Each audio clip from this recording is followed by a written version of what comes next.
Siya ba, Jacob? Answer me. Siya ba ang babae mo? Alam mo, ikaw malandi ka ha? Malandi ka. Bong. Aminin mo na babae mo siya.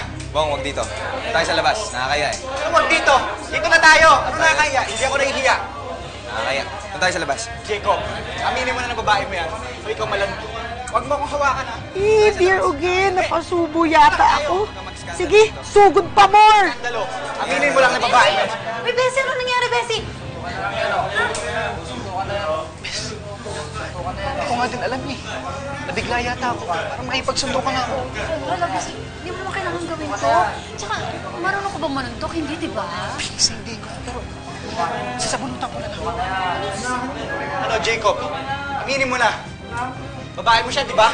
Bessie, ano ba? Tigilan mo na nga. Tigilan na natin to. Jacob, tapos na tayo, di ba? So, stop this. Stop this. Walang suntukan magaganap, okay?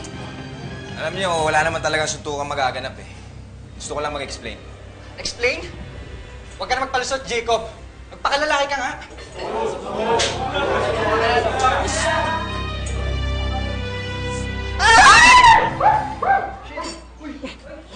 Ano nangyari? Ano ba? Bong, akala ko gets mo na. Hindi ka ba na-hatching sa akin? Pinilit ko manligaw ng babae kasi...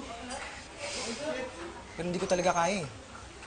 Hindi ko iniwalayan si Sam dahil may iba akong babae. Iniwalayan ko si Sam dahil... type kita.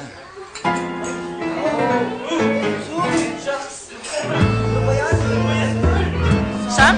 Sam! Bes.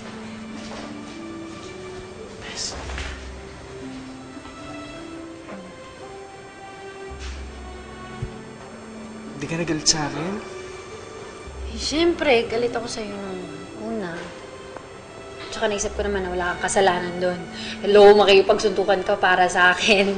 Tsaka naisip ko rin na mas kasalanan ko kasi sinagot ko agad si Jacob kahit di ko naman siya kilala talaga.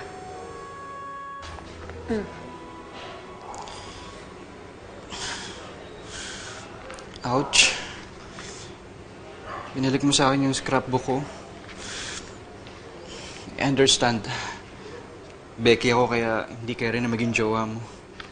Kakaloka ka, Bessie! Jowa agad! Ikaw, ever since talaga, pushy ka, no? Naku ba, binabalik ko yan sa'yo kasi gusto ko tayo magpuno niyan. Kasi nga, di ba, alam ko na love mo ko. Oh, tsaka love din naman kita. Actually, aminin ko sa'yo, kaya ako nakipagkaibigan sa'yo ng dati kasi crush kita kahit alam kong Becky ka. Eh, yun na nga, Becky ka, sabi mo. Hindi mo alam kung ano mangyayari. So, ganito na lang.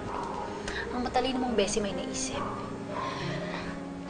After 5 years, kapag parehas tayong wala pa rin love life at may feelings ka pa rin para sa akin, edi, why not? Sige, try natin, diba?